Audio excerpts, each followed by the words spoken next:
Buenos días. Bienvenidos a su programa Lenguajes Poéticos para la Formación. Hoy vamos a platicar sobre el género epistolar, un género que durante varios siglos fue un género literario propiamente, ¿no? Es decir, la escritura de cartas constituía todo un género en el marco de lo que era la literatura hace algunos años. Y ese género epistolar tenía características muy particulares. Durante fines del siglo XVII, pero sobre todo el siglo XVIII, parte del XIX, o más bien casi la totalidad del XIX y hasta mediados del siglo XX, quizás un poquito más adelante, el género epistolar ocupaba un espacio muy especial en el marco, decía, de eso que hoy llamamos la literatura, ¿no? El siglo XVIII fue muy fecundo en ese sentido, fue caldo de cultivo para el género epistolar, porque dado al movimiento de la Ilustración, del enciclopedismo, las discusiones filosóficas, políticas, los diálogos con personas afines a ideas políticas o contrarios, opositores, etcétera, se escribían constantemente cartas. Era el medio por el cual lo que ahora son las redes sociales eran el vehículo en aquel entonces para entrar en comunicación con el otro, decía opositor o amigo, enamorada, enamorado, etcétera, y poderse comunicar. Y además, como en aquel entonces no había la velocidad y la rapidez para entregar las cartas, tardaban un periodo, entonces generaban un espacio-tiempo en el que recibía la carta, la leía, escribía la respuesta, la mandaba, y entonces prolongaba el diálogo, se prolongaba en el tiempo. Y eso era muy interesante porque entonces abarcaba, como lo vamos a ver en algunos de los ejemplos que traemos hoy, los periodos de vida bastante largos. Discusiones, decía, filosóficas que acababan constituyendo reflexiones o libros teóricos sobre filosofía o sobre política, ¿no? Eran reflexiones profundas. El lenguaje que se manejaba era muy amplio, muy variado, muy docto en algunas ocasiones, ¿no? Y en otras, en el caso de las cartas amorosas, era evidentemente un lenguaje de ternura, de cariño, de afectos, de sentimientos, de emociones, ¿no? Que se traslucían ahí. Sin embargo, eran trabajados desde una reflexión, desde un pensar que quería transmitir la idea del estar enamorado de otro, ¿no? Y vamos a ver en las cartas que Rulfo le escribe a Clarita, o Jaime Sabines a Chepita, o León Bloy a Sofía, cómo extienden las posibilidades del lenguaje, entrecruzan la ternura, el cariño con la reflexión, los pensamientos, con otro tipo de emociones, con el enojo incluso, con el reclamo, de tal manera que logran expresar profundamente algo. El subtítulo del programa de hoy le puse Volvamos a escribir cartas. A mí me parece que necesitamos recuperar esa posibilidad literaria que era el género epistolar por varias razones. Una, porque como decía, hoy en las redes sociales se escribe mucho, ¿no? Se llevan a cabo discusiones, diálogos, se dicen de cosas, etcétera, pero en un lenguaje a veces vulgar y soez, en un lenguaje que no permite realmente dialogar. Es más cuestionar, no escuchar, criticar, contraargumentar, sin haber leído a profundidad los argumentos del otro, ¿no? Por otro lado, en los mensajes también lo que se usa hoy mucho son los llamados emoticones o los stickers, que simplifican o reducen lo que uno podría decir en muchas palabras con una imagen, ¿no? Por ejemplo, decir, cómo me ha dado risa lo que me dijiste el otro día, ponemos un emoticón con una carita sonriente, ¿no? Entonces, ciertamente, en la imagen, como decían en el dicho hace muchos años de la imagen dice más que 1000 palabras, el problema es que a veces empobrece el lenguaje precisamente porque sustituye más de 1000 palabras, ¿no? Entonces, recuperar las cartas es recuperar la profundidad del lenguaje. Si observamos hoy un diccionario con detenimiento, nos vamos a dar cuenta de que hay infinidad de palabras que ya no decimos, que ya no expresamos. Entonces, esto no solo tiene que ver con el lenguaje en sí mismo.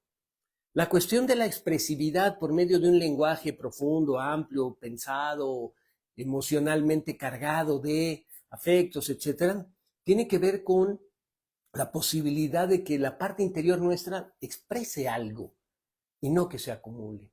Decía, enviar el emoticón, pues puede funcionar. Hoy en día muchos jóvenes estilan eso y ya muchas gentes adultas también.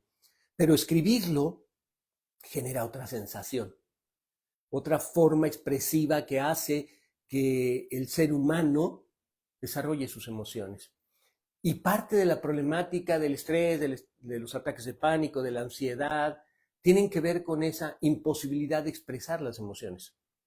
Algunas investigaciones, ya lo había comentado en alguna otra ocasión, han mostrado cómo cuando las familias se expresan, platican, conversan, tienen las sobremesas, charlan, leen y intercambian opiniones sobre lo que leyeron o sobre las películas que vieron, la emocionalidad aflora y se reduce la violencia. La violencia tiene como uno de sus factores la contención. No decirlo, no expresarlo, no manifestarlo, hasta el momento en que explota o estalla. Entonces vemos casos donde hombres no le dicen a su mujer, no, estoy molesto, no me digas esto, no me gusta aquello, etcétera, etcétera, o al revés, viceversa, y cuando ya logran decir algo, explotaron con gritos, con golpes, con aventarse cosas, etcétera, etcétera. Esa es la cuestión, que el lenguaje no solo es un medio de comunicación, el lenguaje es una expresión desde el interior nuestro para sacar hacia afuera todo aquello que queremos decir y a veces no nos atrevemos. Pero también es comunicación con nosotros mismos. A veces decirle al otro lo que pensamos, lo que queremos, lo que no nos gusta, funciona como un eco. Y si el otro, la otra realmente nos escuchan, entonces el eco rebotará hacia nosotros y nos traerá otra información, otras posibilidades, otras palabras que nos hagan repensar nuestra postura. No con argumentos, sino emocionalmente. Entonces, el género epistolar decía, permitía eso, favorecía eso. Enriquecía el lenguaje, pero entonces permitía que las opiniones políticas, filosóficas, los afectos, las emociones, se expresaran. Y la gente leía las cartas con atención, le dedicaba tiempo. Y ese es otro factor importante en el género, el tiempo. Lanzar un emoticón, mandar un mensaje de te quiero, es ahorrarse tiempo. Y hoy no sé por qué razón la modernidad estableció que todo tiene que ser rápido. Todo tiene que ser rápido. ¿Para qué tener el tiempo del ocio si siempre lo vamos a llenar con algo? Rápido, rápido, rápido, rápido. ¿No? Hasta en las vacaciones la gente anda caminando rápido, comiendo rápido. ¿No? El día a día es una rapidez constante. Yo me pregunto, ¿por qué? ¿Por qué no darse tiempo en un momento determinado para degustar la comida, para disfrutar incluso a veces hasta el tráfico, el tren o lo que sea, ¿no? Entonces el género epistolar requería tiempo, requiere tiempo. Para quien escribe la carta, estar pensando qué va a decir, cómo lo va a decir, borrar, volver a escribir, tirar una hoja, tirar otra porque no le gusta cómo quedó, etcétera, hasta que la envía y del otro recibirla, leerla, repensarla, sentirla y pensar la respuesta. Eso es tiempo. Y nuestra sociedad requiere también para superar, para manejar, para detener un poco el estrés, que nos demos tiempo. Un tiempo para nosotros. Leer la carta es un tiempo para nosotros.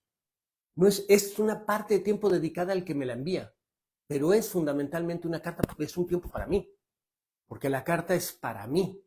Una vez que quien lanza la carta, la envía, la manda, salió de sus manos, desde ese momento la carta me pertenece.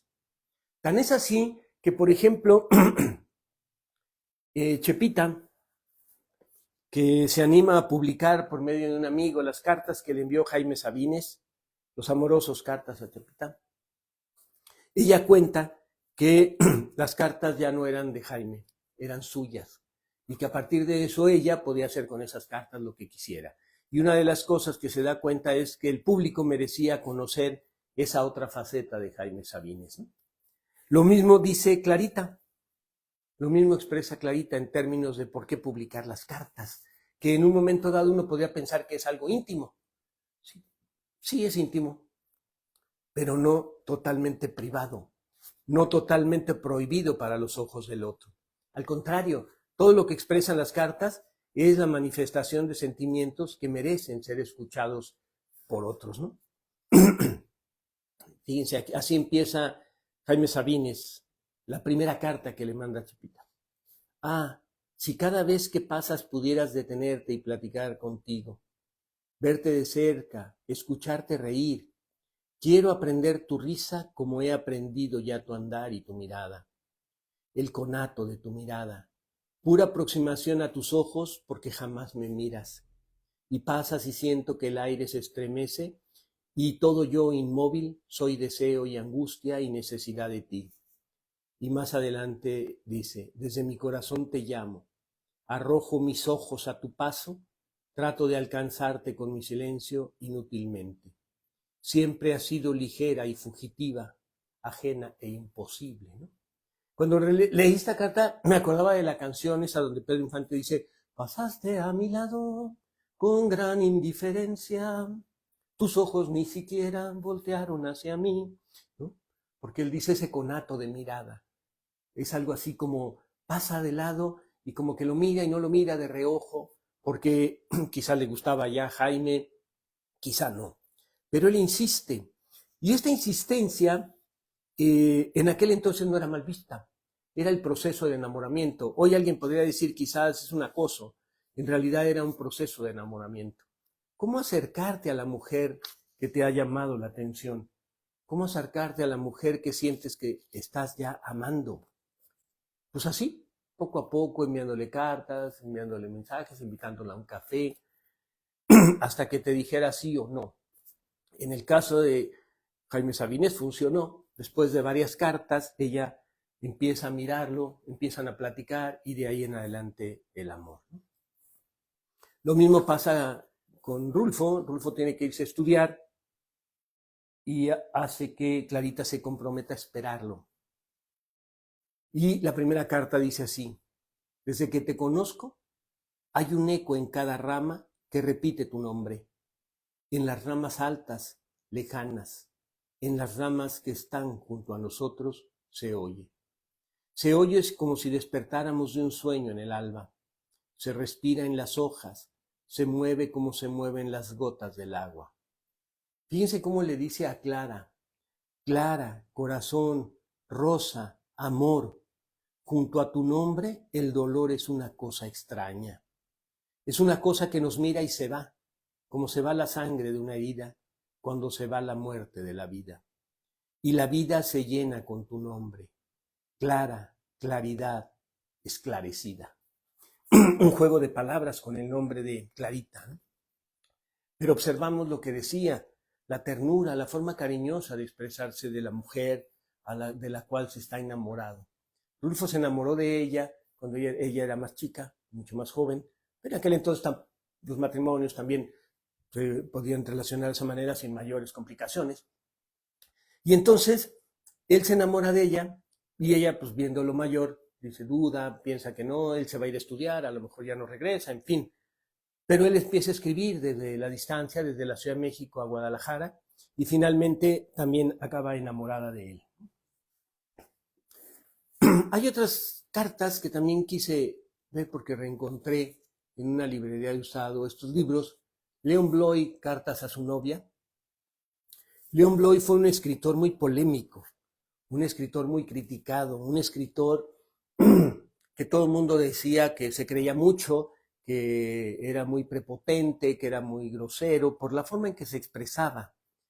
Y en realidad tenía, aparte de eso, en una carta a su novia, por ejemplo, en su primera carta, dice, aparte de decirle, señorita, me siento irresistiblemente impulsado a escribirle estas líneas y rogarle que no se disguste por ello, porque él también apenas la conoce en una reunión y entonces le gusta, pero él, como es muy rechazado socialmente, se siente que es menos para ella y entonces por eso le inicia pidiendo disculpas. Pero fíjense, más adelante en la carta le dice, no tengo amigos, pero hay 2 o 3 personas a quienes quiero con una gran ternura. Ellos, en cambio, se complacen en juzgarme duramente y he tenido que renunciar, no sin amargura, a que me comprendan como es debido. Y entonces aflora esta parte que les digo de la incomprensión, ¿no? Pero más adelante le dice, la experiencia propia me ha enseñado la conveniencia de no entregar el alma a las inteligencias inferiores. La experiencia le ha mostrado no entregar el alma a las inteligencias inferiores. Evidentemente él se siente una inteligencia superior. Pero además, y esto es muy interesante, concibe a su novia, a Sofía, a Juana, muy inteligente. Y se enamora de ella por su inteligencia. Y cuando ella lo acepta, él le dice, muy agradecido, que ella ha tenido el valor de empezar a salir, de ser novia de un hombre al que todos rechazan, lo cual para él la pone mucho más en alto, ¿no? Tanto espiritual y moralmente como intelectivamente, porque no hace caso de las habladurías, porque ha valorado por sí misma a Leon Bloy, ¿no? Y a partir de eso, bueno, se enamoran y van viviendo su vida románticamente y a través de muchas, muchas cartas, ¿no? Son amores especiales, muy interesantes en términos de cómo va manifestándose, cómo va surgiendo el sentimiento a partir de la escritura de las cartas, de leerlas, de responder. Y estas cartas de amor de Mirabeau, aquí sí a Sofía, Mirabeau fue un filósofo y político de la Ilustración durante la Revolución Francesa. De lo que diríamos hoy un pensamiento tan liberal que era cuestionado por la nobleza, de hecho fue encarcelado. Pero fíjense, era bien curioso las relaciones de la época. Mirabeau se enamora de una mujer muy joven, ella tenía 19 años, él tenía 30 y tantos, pero es joven en relación al esposo de ella, porque el esposo de ella tenía como 90 años. Ajá. Y un pretendiente de ella tenía 80. Entonces dicen, en la introducción dicen que ella pues empezó a hacerle caso al señor de 80, porque su esposo era más grande, pero porque así viviría una pequeña aventura en su tediosa vida, ¿no? La cuestión es que en ese inter llega Mirabeau, la conoce, se enamora de ella, ella de él, y se empiezan a escribir. Pero entonces, como empezaban las habladurías, Mirabeau la presenta como su esposa. Y habla con el esposo y le dice, la voy a presentar como mi esposa. Y el esposo accede. El esposo le dice, sí, adelante, para que no haya tantas habladurías. Entonces ella estaba casada con él, con el señor, pero estaba casada con Mirabeau, ¿no? Y él a su vez tenía una esposa a la que había dejado porque no estaba enamorado de ella, ¿no? Pero lo curioso aquí, insisto, es cómo el marido le dice, sí, sí, adelante, está bien, no hay problema, ¿no?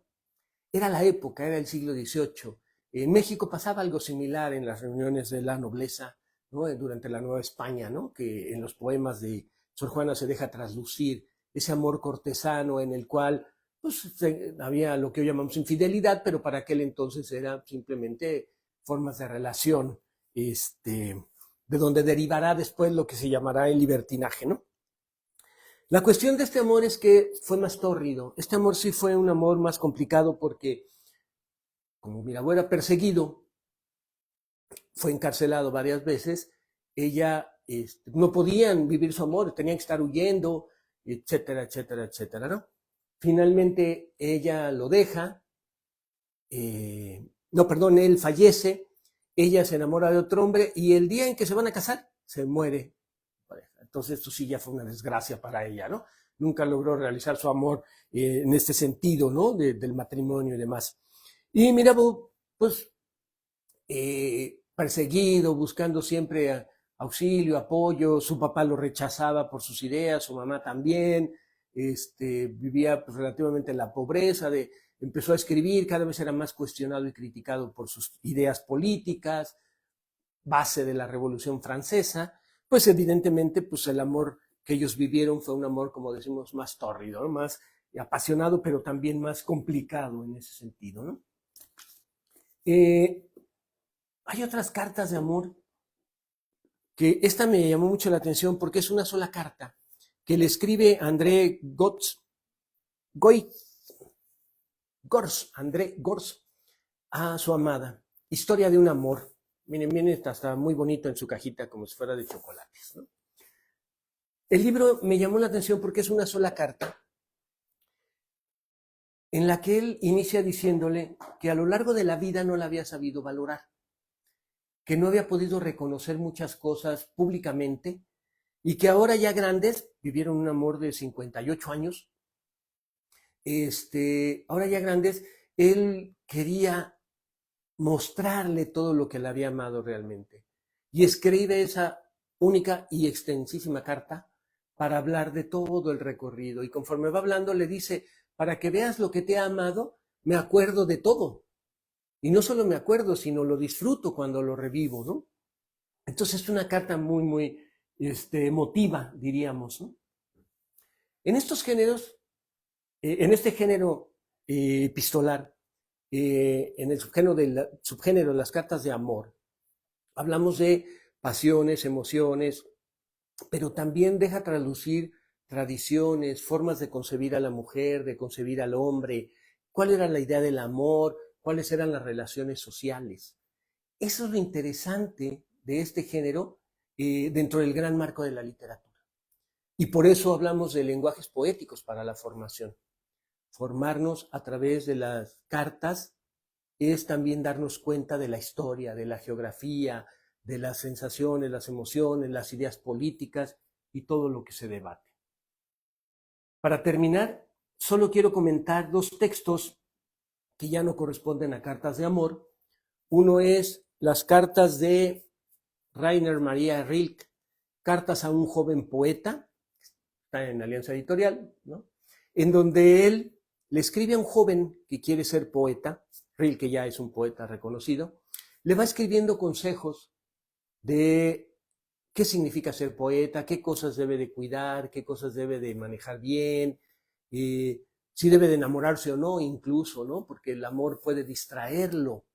Hay un cuento que se llama La historia más bonita del mundo, en donde un joven está queriendo escribir un libro y su tutor le dice, la única condición que te pongo es que no te enamores, porque en cuanto te enamores se te va a olvidar hacer el libro.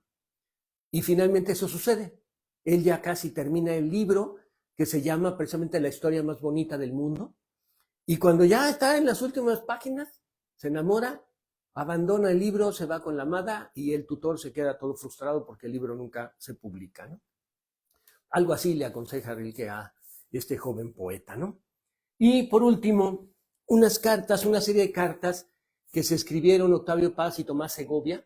Aquí vienen solo las cartas que Octavio Paz le envió a Tomás Segovia, ¿no? Que publicó el Fondo de Cultura Económica y que refiere precisamente a cartas de un diálogo poético en términos de consejos de la poesía, etcétera, pero también trasluce ideas políticas, ideológicas, porque se discutían, se enemistaban, porque pensaban de manera diferente, porque ante ciertas circunstancias actuaban o se ponían de un lado que el otro consideraba que era su enemigo político, ideológico, etcétera, etcétera. Pero dejan traslucir la fuerza de la amistad a través de las cartas. Muchas gracias.